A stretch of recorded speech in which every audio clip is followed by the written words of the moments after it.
This is Dolany TV, and yes sirree, we've got ourselves some more Edmonton Oilers rumors to discuss today. I'm getting to this late. I did do my live stream to celebrate 7,000 subscribers. To any of you that tuned in during that and you're like, what the heck's this video playing for on Dolany's stream? Well, that was a little bit of the gimmick that was that live stream. I appreciate you guys tuning in and hanging out with me and relaxing. Hot Take Hockey John over there absolutely rocked it, hung out for most of it. It was a great time.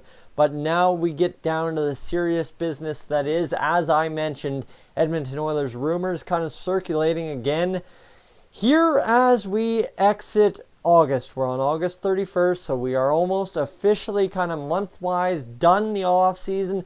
Then in 5 days from tomorrow, we begin the NHL season with rookie camp. And me, oh my, it is going to be a good time. It is going to be an absolutely fantastic time. Now, this comes in the fact that actually, hold on, I got to tell you, look at that. I updated that subscriber bar. It actually now says 7,000, and it has a little bit fancier graphics and looks a little prettier, so I appreciate guys getting my butt on that case. What we have to get to is a tweet from Igor, nope, wrong one. Igor Eronko, however you say it. I could try it a million ways. I am terrible with my Russian. You guys know that. It is what it is. We'll move on. Hearing that Anton Burdasov is in talks with 3 teams, as far as I'm concerned, one of them is Edmonton, and that would be the best destination for him. He would be on top 6, and he could use the big shot he has with the supply of playmakers the Oilers have, and they have enough. Okay. Package that up, throw it out. Bob Stauffer already said probably not. The reason we're going to talk about this, the reason I'm going to look at this as a serious consideration is there's a couple of things to this Anton Burdasov kid. He's 28 years old, and he's been playing over in the KHL for his entire career, so we really don't know what we would ever find in him per se. That's the one main question there. The other key piece here is the fact that I have to unpackage this whole, he would be on top 6 and he could use the big shot. Well, always back to it. That is my question, right? If we're just letting anyone walk onto the top 6, why did Jesse Puljujarvi feel he had to leave? That's the main question that comes up to my ears, my eyes, my brain when I think about seeing something like that, and that's the very sketchy thing. But again, I'm not sure if it's a shot Igor's taken at the Oilers saying they have such weak depth that a guy like Anton Burdasov would step in as a top 6 forward no matter what. I'm not sure if that's the case here, or if he's taken that Tyler Benson approach where he's saying, hey, maybe Tyler Benson is a guy as the top 6, so why not Burdasov? The other side too here, what we have to get to, I won't show that tweet, but I just have to find the tweet from Bob Stauffer on this, because Bob Stauffer had something to say on it that kind of caught my eye, and if I can find him, we'll get it going. Burdasov is represented by Rich Winter, likely looking for significant bonuses. So this would be a base contract looking for significant bonuses. Oilers have cap challenges and need a depth center more than taking a flyer on a winger. So that in itself, that's what I'm getting at, right? That's essentially what I'm saying with the thing is Bob Stauffer's already said it. It's done. It's over with. But the reason this holds merit, I think, is there's kind of that element to Burdasov's game that the Oilers have a lot of, but not enough of in a lot of your guys' opinions. And that's exactly what I'm talking about, is that toughness, that intimidation factor. You guys, whenever I came down on Milan Lucic for not being the Milan Lucic we were paying for per se, you guys always said, well, who's going to intimidate the opponents? Who's going to keep guys down?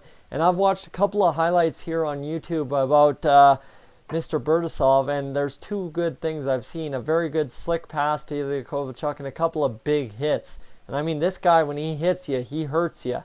And that's kind of the scary thing. So if anything is going to carry some momentum, I guess it would be the big body with the ability to score some goals. Now, the question why I say some is the guy has never once reached more than, 19 goals in his career, and that was last year in the KHL, and that's probably the only reason we're really talking about him, is the fact that he did a little bit of damage last year. He's a right winger, so this again, This is where it holds a little bit of merit. He's a right winger.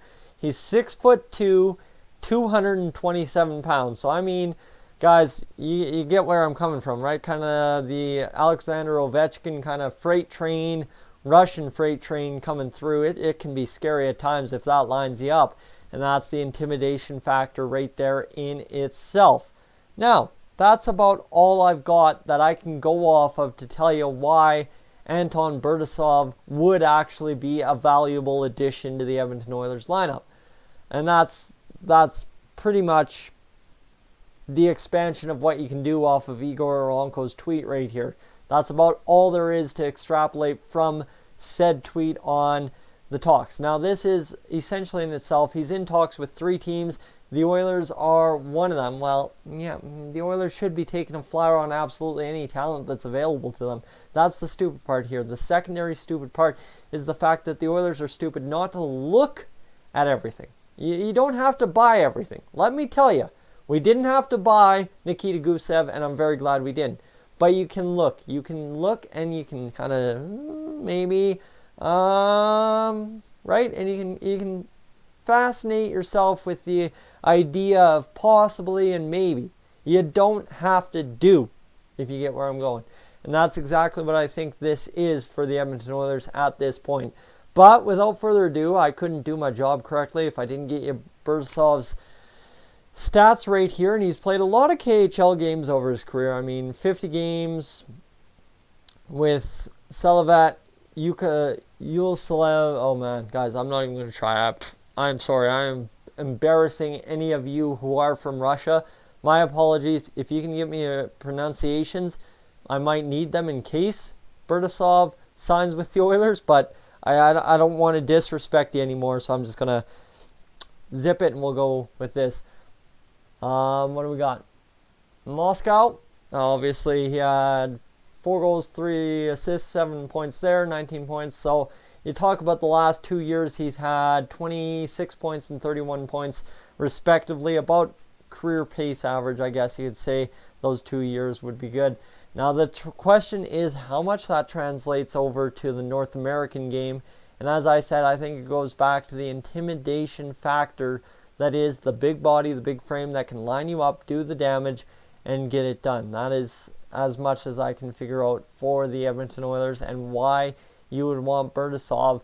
Now, the other intriguing factor here, I think it's in the mentions here, is the fact that you could do a very easy, simple solution where you bring him in on a PTO as well, right? I mean, realistically, probably not going to happen considering he'll probably go back to the KHL if that's the case. But this is the factor. Do you want to sign guys from Europe like we have with Haas and with Nygaard, or do you want to bring in guys on PTOs and try and find a role for them? And especially if you're the Oilers, logic with me a second here. If you're the Oilers, you know no one else is going to sign them to a contract, but there's 2 other teams interested, right? If there's 2 other teams interested, maybe, I mean, sign and trades don't happen often, but that is a possibility right there. You sign them to a cheap deal with some contract bonuses and you ship them off to whoever that team is that wanted them, and you get something in return. Obviously, that's a possibility. You have to find that roster space in training camp, and that's the ever challenging part, especially with this new wave of crop talent we have coming up from the drafts each year, is the fact that you have to find room in those preseason games in camp for absolutely everybody so that you can give them a fair shake. A guy like Burdasov takes that spot away from one other person. So if you're doing that, are you bringing in, right? If you bring in Burdasov on a PTO or on a cheap deal, are you bringing him in essentially saying, we're bringing him in so as the other team that's interested in him can take a look at him and we'll ship him over for what we need after camp finishes? Because, guys, we could very easily have missed somehow that Sam Gagner has been working on his face-offs for the past 2 months. We very well could have missed that. We've missed a lot of things this offseason. I know I have. A lot of people seem to every offseason. Now, if that's the case, we've got a third-line center and we've got bang, bang, bang. I'm not saying that is the case, but you understand where I'm going with, right? If we've got somebody that emerges in camp, suddenly fits a role, well, suddenly you can start tinkering the roster better.